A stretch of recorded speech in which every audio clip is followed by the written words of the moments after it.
지지난주에 그 광주 극동방송의 지사장이신 우리 송옥석 지사장님이 저에게 카톡으로 하나의 내용을 보내왔습니다. 강남 비전교회 한재웅 목사님의 인문학의 주인은 하나님, 인문학을 하나님께라는 그런 내용인데, 그 내용을 저한테 보내오셨더라고요. 근데 그 내용이 뭐냐면 아재 개그입니다. 아재 개그를 보내왔어요. 내용들을 간단하게 이렇게 빠르게 읽어드리겠습니다. 9명의 자식을 3글자로 줄이면 아이고, 창으로 찌르려고 할 때 하는 말은 창피해. 공중 화장실이란 비행기 안에 있는 화장실. 높은 곳에서 출산하는 것을 하이에나. 형을 너무너무 좋아하는 동생을 무엇이라 하는가? 형광펜. 추울 때 하는 전쟁은 추워. 이런 내용을 저한테, 여러분 춥지요? 네, 그렇죠? 근데 거기에다가 삼행시까지 보내왔어요. 슈퍼맨 삼행시입니다. 슈퍼맨이 난다. 퍼런 옷을 입고 난다. 맨날 난다. 아주 썰렁한. 한 가지 더 있어요. 외계인 삼행시. 외계인이 지구에 내려온다. 계속 내려온다. 인제 올라간다. 참 진짜 썰렁한 이런 내용을 보내왔습니다. 그런데 이제 인문학에 대한 많은 이제 글을 쓰고 이렇게 얘기하시는 목사님의 내용인데, 그 다음 내용들이 이어지는 내용이 있어요. 스페인어로 꼰대라는 말은 백작이라고 하는 뜻이랍니다. 백작. 그런데 자기 반성 없이 어른 노릇만 하려고 하는 사람을 세상은 꼰대라고 부르죠. 썰렁한 개그라도 해서 젊은이들을 이해하고 소통하려고 노력하면 아재고, 요즘 것들은 하면서 가르치려고 하면 꼰대라고 합니다. 꼰대는 밉지만 아재는 아름답습니다. 나이가 들어서 세상 풍속을 잘 따라가지 못하지만 소통하려는 사람을 아재라고 합니다. 맹꽁이처럼 배 나온 우리들의 아버지 아재, 가족을 위한 당신의 희생에 박수를 보냅니다. 아재들 배가 불룩한 것은 삶의 시름을 삼켜서 그러합니다. 휴가 가서 가족과 친구들에게 썰렁한 아재 개그를 하며 애처롭게 소통하려는 우리들의 아버지, 아재들에게 박수를 보내주세요. 안 웃겨도 깔깔깔 웃어주세요. 이렇게 그런 내용이에요. 참 좋죠? 제가 이 글을 읽고 얼마나 위로가 됐는지 몰라요. 저도 아재 개그를 정신없이 날리면서 살아가고 있는데, 여러분 아재 개그는 10번 하면 9번은 온갖 무시와 환난과 핍박을 당합니다. 그리고 한 번 어쩌다가 홈런을 치게 되는 거죠. 그렇지만 끊임없이 날리는 이유를 여기 이 한 목사님은 그게 소통하려고 하는 노력이다라는 것으로 또 이렇게 본 거죠. 저는 내일부터 3주간 안식월을 갖습니다. 몇 년 전부터 이제 안식월을 갖기 시작을 했습니다. 우리 교회가 이제 우리 집사님 가정에서 거실에서부터 개척이 됐고요. 여기까지 왔습니다. 이제 개척을 해서 달려오고 26주년 올해잖아요. 달려오다 보니까, 그리고 열심히 정신없이 달려왔어요. 그러다 보니까 어느 날 보니까는 교회가 저에 대한, 인천열린교회 담임 목사인 정민철 목사에 대한 의존도가 많더라고요. 그래서 한번 이런 생각을 해봤어요. 내가 만약에 갑자기 쓰러지거나 갑자기 신변에 무슨 이상이 생겨서 담임 목사의 그 자리를 지키지 못한다면 우리 교회는 어떻게 될까? 그러고 보니까는 우리 교회도 정신없을 것 같아요. 휘청하고 건강하다고 하는 교회가 건강하지 못할 것 같은 거예요. 굉장히 방황을 할 것 같은 거예요. 그래서 이거 내가 목회를 잘못하고 있구나. 목회를 잘못하고, 열심히 하는 건 좋지만 교회의 주인은 목사가 아니고 교회의 주인은 예수님인데, 목사가 없어도 교회는 있을 때나 다를 바 없이 똑같이 성도들은 하나님을 향하는 마음이 변함이 없고 예배드리는 태도가 흐트러지지 않고 봉사하는 거 변함없고 변함없어야지. 만약에 목사가 그 자리를 비거나 무슨 일이 생기면은 뭐 교회 성도들도 방황을 하고 흩어진다고 한다면 그거는 건강한 모습은 아니다라는 생각을 해서 한 달간 이제 교회를 비우기로 결심을 했고, 그 이후에 3주, 실제 주일은 2주를 비웁니다. 이제 그렇게 그런 시간을 갖기 시작을 했습니다. 그래서 안식월을 갖는 첫 번째 이유는 교회를 비우는 겁니다. 그게 목표 중에 하나예요. 담임 목사가 교회를 비우는 겁니다. 교회를 비우는 거예요. 교회를 비우는데 그 3주 동안 교회 모든 예배나 사역이나 성도들의 하나님을 향하는 예배나 태도나 봉사나 그런 모든 주님과 동행하는 삶이 변함이 없는 거. 담임 목사가 있을 때나 없을 때나 뭐 상관없이 그렇게 해 나가는 것. 그래서 정말 우리들의 진짜 교회 주인은 예수님이라고 하는 것을 다시 한번 확인하는 그런 시간들을 갖지요. 그리고 저 개인적으로는 교회를 떠납니다. 교회를 떠나는 순간 교회 안에서는 성도들이 목사님 하지요. 교회를 떠나는 순간 내가 목사인 것은 사람들이 잘 모릅니다. 저는 한 사람의 그리스도인으로 3주간 생활을 하게 됩니다. 물론 쉼의 시간도 갖습니다. 배움의 시간도 갖습니다. 그러면서 나를 바라보는, 하나님 안에서 나를 바라보는 시간을 갖죠. 나에게 주어진 모든 것들이 은혜구나, 감사구나, 우리 인천 열린교회가 참 소중하구나, 우리 성도들이 참 소중하구나 라고 하는 것을 깨닫는 시간을 갖습니다. 그래서 한 셋째 주 정도 되면 교회 가고 싶어 죽겠어요. 예배드리고 여기 와서 예배드리고 싶어 죽겠고요. 오늘은 어디 가서 어떻게 예배드리지? 예배 시간마다 그런 고민을 안 하고 그냥 자연적으로 내가 가서 예배드릴 교회가 있다라는 거, 이게 얼마나 감사한지 모릅니다. 또한 이 안식월 3주간의 기간 동안에 우리 교회 하반기 사역들을 다시 쭉 점검하는 시간들을 갖고 내년도 1년 계획을 하는 시간들을 갖습니다. 그래서 그렇게 계획을 세운 것을 가지고 우리 목사님들과 기관장들과 또 와서 함께 그런 것들을 나누면서 내년도 계획을 미리미리 이제 또 세워가는 그런 시간들을 갖게 되는 거죠. 여러분, 우리 성도들이 출타하거나 그럴 때는 저에게 와서 늘 기도 부탁을 합니다. 그래 함께 기도하는데 이번 3주간은 여러분들이 저를 위해서 기도 많이 해주시기 바랍니다. 기도 많이 해주시고요. 예배 더 잘 드리시고 그리고 봉사와 헌신 더 잘 하시고, 무슨 일 있으면 저한테 연락하지 마시고 우리 부목사님께 연락을 하시면 부목사님이 알아서 다 해결하고, 알아서 해결할 것이 아닐 경우는 부목사님이 저에게 연락을 하실 겁니다. 그러니까 저한테 연락하지 마세요. 아셨죠? 그래서 우리 부목사님께 연락을 하시면 되겠습니다. 지난 주간에 이렇게 말씀도 준비하고 여러 가지 이렇게 교회 사역을 하다가 갑자기 그런 고백을 했어요. 어떤 고백이냐면, 나는 하나님이 우주 만물의 주인이고 나의 주인이심을 믿고 삽니다. 그렇게 고백하며 삽니다. 그렇게 살아가는 것이 한마디로 참 좋습니다. 행복하고 든든하고 정말 좋습니다. 나는 나의 아들과 딸이, 나의 자녀들이 나처럼 그렇게 살았으면 좋겠습니다.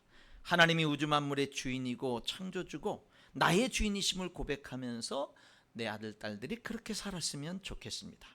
또한 나는 우리 인천열린교회 성도들이, 우리 인천열린교회 다음 세대들이, 우리 자녀들이 그렇게 살았으면 정말 좋겠습니다. 정말 그렇게 살기를 바랍니다.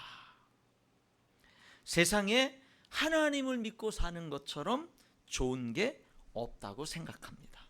정말 좋습니다. 우리 모두 하나님을 잘 믿었으면 좋겠습니다 하는 그런 생각, 그런 고백이 문득 제 고백이 되어져서 잊어버릴까 봐 녹음을 해놓고 여러분들에게 지금 이렇게 나눕니다. 여러분, 우리 하나님 잘 믿는 저와 여러분 될 수 있기를 주님의 이름으로 축복합니다. 우리 하나님 정말 잘 믿자고요. 잘 믿자고요. 오늘 여기 성경 열왕기하 20장의 주인공으로 등장하는 사람은 히스기야 왕입니다.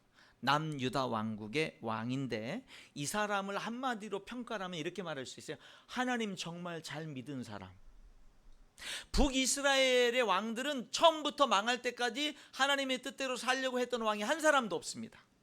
다 자기의 영광만을 위해서 살았어요. 남유다 왕국 다윗의 후손들의 그 왕들은 악한 왕도 있었지만 하나님의 뜻대로 살려고 몸부림쳤던 왕들도 있습니다. 그 왕들 가운데에 하나님 잘 믿어보려고 열심히 하나님 잘 믿었던 왕이 오늘 여기 등장하는 이 히스기야 왕이 되는 거죠.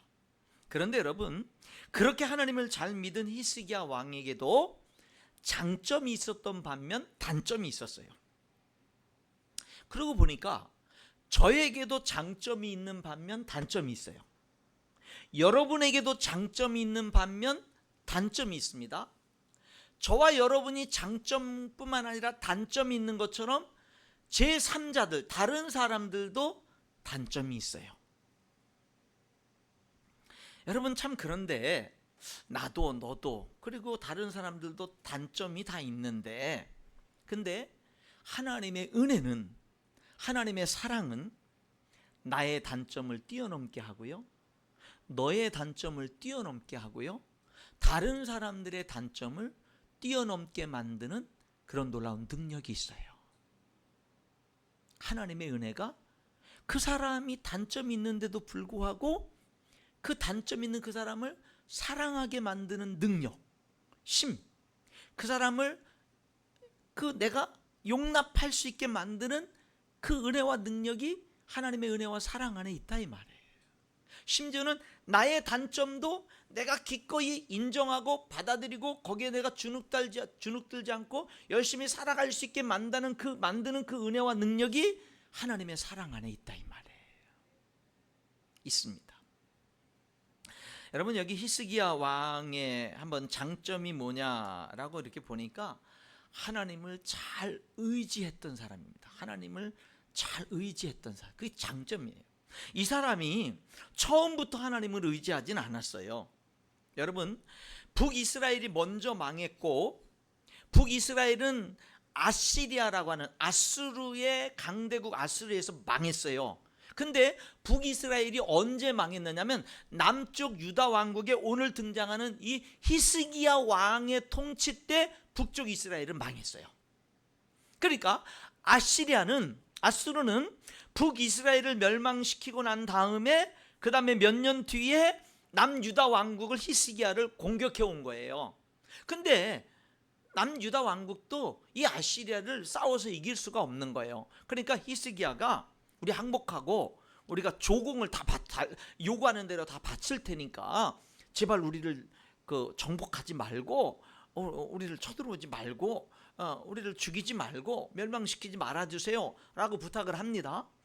그러니까 아수르 왕이 그래 그러면은 이렇게 나에게 조공을 바쳐라. 그래요. 그래서 히스기야 왕은 왕궁의 모든 보물, 은을 다 드리고 그것도 부족해서 성전의 모든 은을 다 드립니다. 그것도 부족해서 성전의 문에 입힌 금을 다 긁어서 갖다 바쳤고 성전의 기둥에 입힌 금들을 다 긁어가지고 벗겨가지고 다 갖다 바쳤습니다. 아수르 왕은 그 모든 것을 다 받고 난 다음에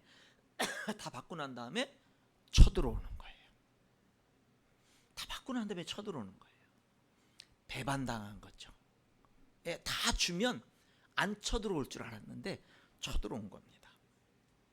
사람에게 속은 이 히스기야, 사람에게 아수르 왕에게 배반을 당한 이 히스기야 왕은 그때부터 하나님을 적극적으로 의지하기 시작합니다. 하나님을 적극적으로 의지하기 시작을 해요. 그래서 아수르 왕의 협박에 이 히스기야 왕은 성전에 들어가서 하나님 도와주세요라고 기도합니다. 그 당시 하나님의 종 선지자는 이사야, 그 위대한 이사야 선지자였는데, 이사야 선지자에게 우리를 위해서 망하지 않도록 기도해 주세요, 하나님 좀 우리나라를 도와주시도록 기도해 주세요. 본인이 성전에 들어가서 하나님의 도움을 구할 뿐만 아니라 주의 종에게 기도 부탁을 하는 거죠. 아스루 왕이 편지로 협박 편지를 보냈을 때는 그 협박 편지를 가지고 성전에 들어가서 하나님 앞에 펼쳐놓고, 하나님 이렇게 협박받았어요, 근데 우리들은 싸워서 이길 능력이 없어요, 하나님 도와주세요 라고 편지를 펼쳐놓고 도움을 구하며 기도했습니다. 하나님이요, 특별한 방법으로 천사를 보내가지고 아수르 군대를 물리치십니다. 어떻게 물리쳤는지 몰라요. 그 아수르 군인들에게 전염병이 돌겠는지 어쨌든 수많은 아수르 군인들이 죽고 아수르 군대는 물러갈 수밖에 없었습니다. 유다 왕국은 그 멸망의 위기에서 살아나게 됐고요. 북이스라엘이 망하고 난 다음에 135년이라는 그런 긴 세월 동안 더 나라가 유지되다가 나중에 망했거든요. 그러니까 이 히스기야가 나라를 구한 거예요. 어떻게? 하나님을 의지함으로, 하나님을 철저하게 의지함으로 나라를 구한 거죠. 이 히스기야는 그래서 나라가 이제 위기가 벗어나고, 이 아수르 왕은 고국에 돌아갔다가 신하들이 배반한 신하들에서 죽임을 당하게 됩니다. 하나님을 모독했던 왕이 결국 죽임을 당한 거죠.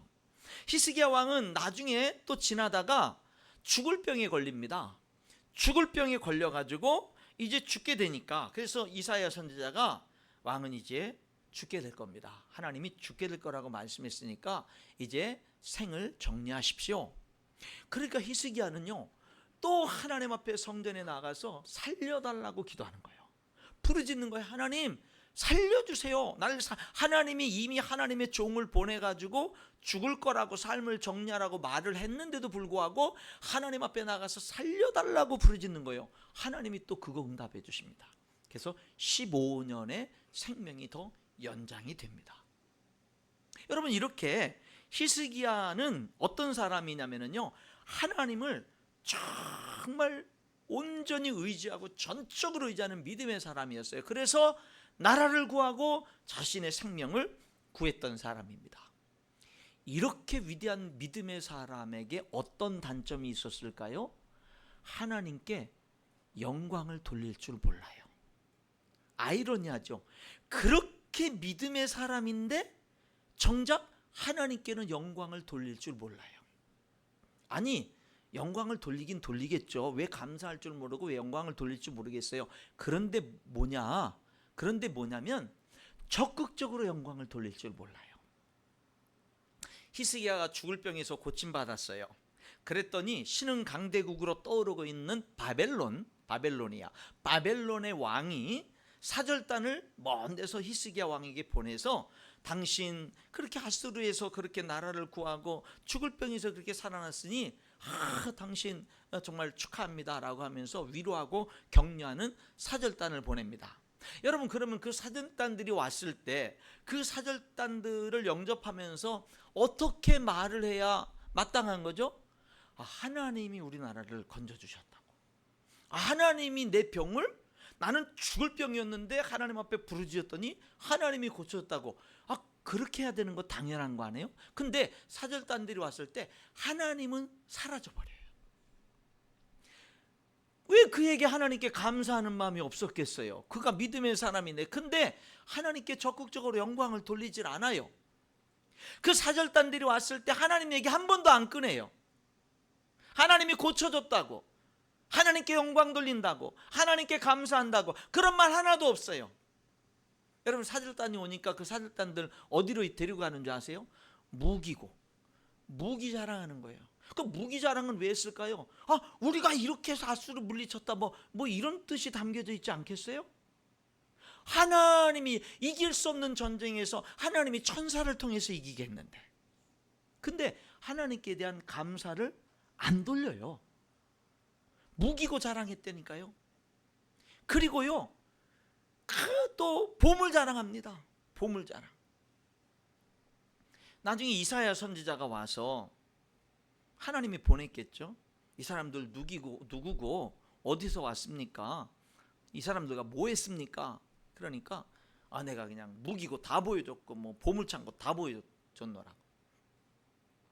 그러니까 이사야 선지자가 하나님의 말씀을 전하는데, 왕이 그렇게 자랑했던, 그렇게 무기고를 자랑하고 보물을 자랑했지만 그 모든 조상 대대로 물려받은 그런 모든 것들 다 그 당시 왕이 자랑했던 바벨론에게 다 이 나라가 망할 거고, 왕의 자손들은 환관으로 끌려갈 것이고, 나라는 망하고 그 모든 보물들은 바벨론에게 다 약탈당할 겁니다 라고 말하는 거예요.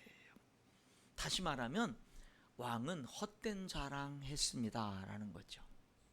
여러분, 오늘 우리가 이 믿음의 사람인, 이렇게 큰 믿음의 사람인, 그리고 응답받았던 이 히스기야 왕이 믿음의 사람이었음에도 불구하고 하나님께 적극적으로 영광을 돌리지 못하고 있는 이 모습에 우리가 왜 주목해야 되냐면, 우리가 그러기 때문에 그래요. 우리가 믿음이 있어요. 우리가 하나님 믿는다고요. 어려움이 있으면 하나님께 부르짖는다고요. 그런데 화장실 들어갈 때 다르고 나올 때 다르다는 말이 있는 것처럼, 응답하고 난 다음에는 우리가 과연 얼마만큼 그렇게 적극적으로 부르짖는 것처럼 하나님께 영광을 돌리는가라는 것을 질문해 볼 필요가 있습니다. 우리도 여기 히스기야 왕처럼 하나님께 응답받고 난 다음에는 헛된 자랑하고 있지 않는가라고 하는 것이죠. 사사기 6장부터 9장에 보면은 기드온이라고 하는 사사가 나오잖아요. 이 사람은 300명의 기드온의 300용사, 이 300명의 용사를 데리고 13만 5천 명의 미디안 연합군과 싸워서 이긴 사람이에요. 그 승리하고 나니까 이스라엘 백성들이 몰려와서, 당신이 우리나라를 구했으니 당신이 우리들의 왕이 돼서 우리를 다스리시고 당신의 아들들이 계속 왕위를 이어받아서 우리를 다스려 주세요 라고 말합니다. 여러분, 그러나 13만 5천 명을 300명이 싸워서 이길 수 없어요. 하나님이 그들에게 방법을 가르쳐 주셨고 300명만 추리게 했고, 300명이 깜깜한 밤에 그 미디안 13만 5천 명의 연합군들을 쭉 둘러서 포위한 가운데, 그 깜깜한 밤에 갑자기 항아리를 깨뜨리고 횃불을 300명이 높이 들고 300명이 나팔을 불면서 그들을 혼란하게 해서 여러 나라 연합군들이 서로 적들인 줄 알고 서로 죽이고 싸우게 해가지고 그런 방법으로 승리하게 한 거거든요. 이 기드온이 용맹스러워서 그렇게 했던 건 아니라고요. 그러니까 이 기드온이 그걸 알지요. 그리고 절대 하나님이 왕을, 이방 나라처럼 왕을 세우는 게 하나님의 뜻이 아닌 걸 알지요. 그러니까 기드온이 백성들에게 뭐라 하냐면은, 무슨 말입니까?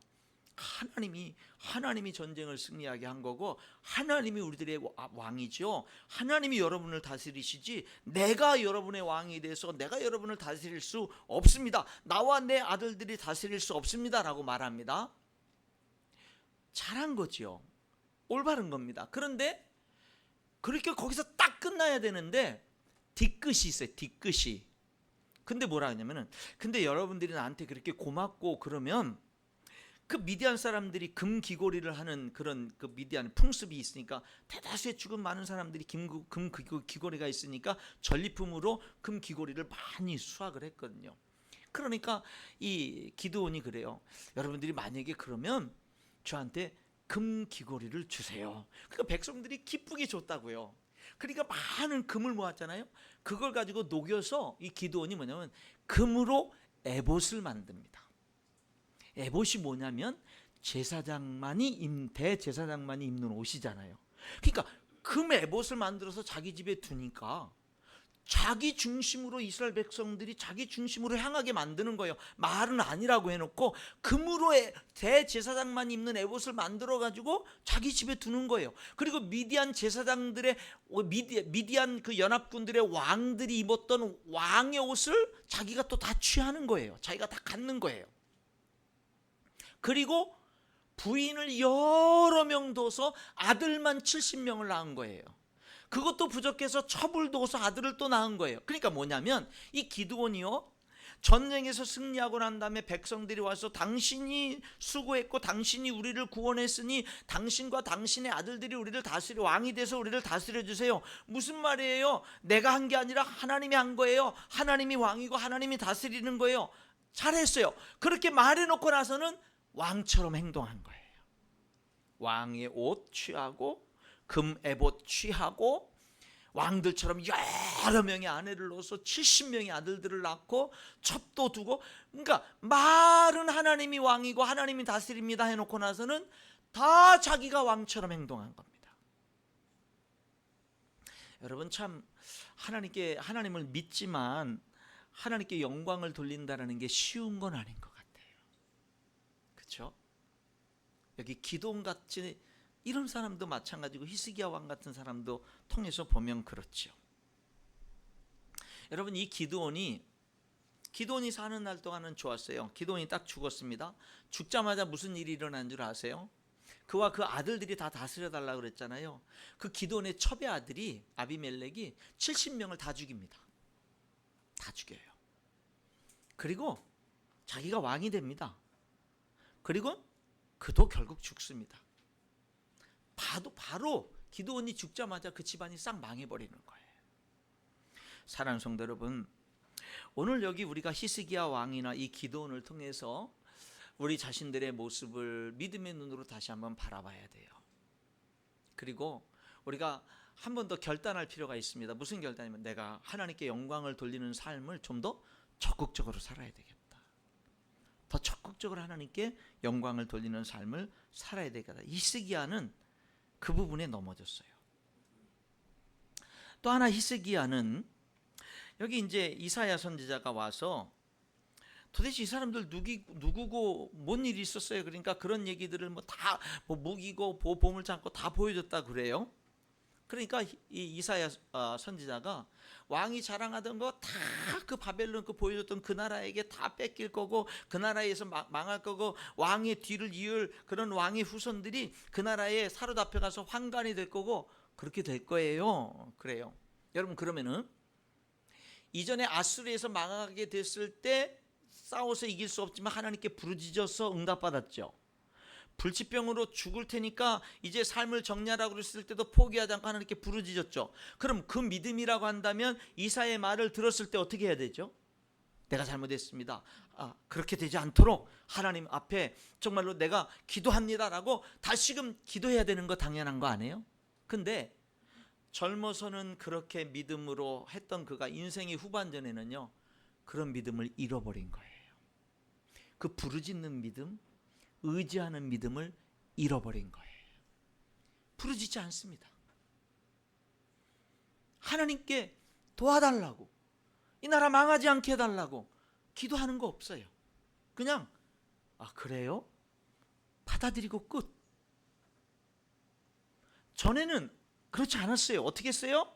하나님 구원해달라고. 근데 뭐예요? 어쩔 수 없죠. 근데 그렇게 받아들이고 끝이 아니라 한마디 합니다. 뭐라고 하냐면 여기 19절 히스기야가 이사야에게 이르되 당신이 전한 바 여호와의 말씀이 선하니이다 하고 또 이르되 만일 내가 사는 날에 태평과 진실이 있을진데 어찌 선하지 아니하리요. 여러분, 이 내가 사는 날에 태평과 진실이 있을진데 어찌 선하지 아니하리요, 이거를 좀 세번역 성경이 좀 더 실감 있게 번역했는데 히스기야는 자기가 살아있는 동안만이라도 평화와 안정이 계속된다면 그것만으로도 다행이라고 생각했다. 쉬운 성경입니다. 그가 이렇게 말한 것은 그가 마음속으로 내가 왕으로 있는 동안에는 평화와 안정이 있겠지라고 생각했기 때문입니다. 무슨 말이냐면 그런 비참한 일이 내 때는 안 일어나니까, 나는 그런 비참한 꼴을 나는 안 보니까 다행이다, 이렇게 하고 끝나버린 거예요.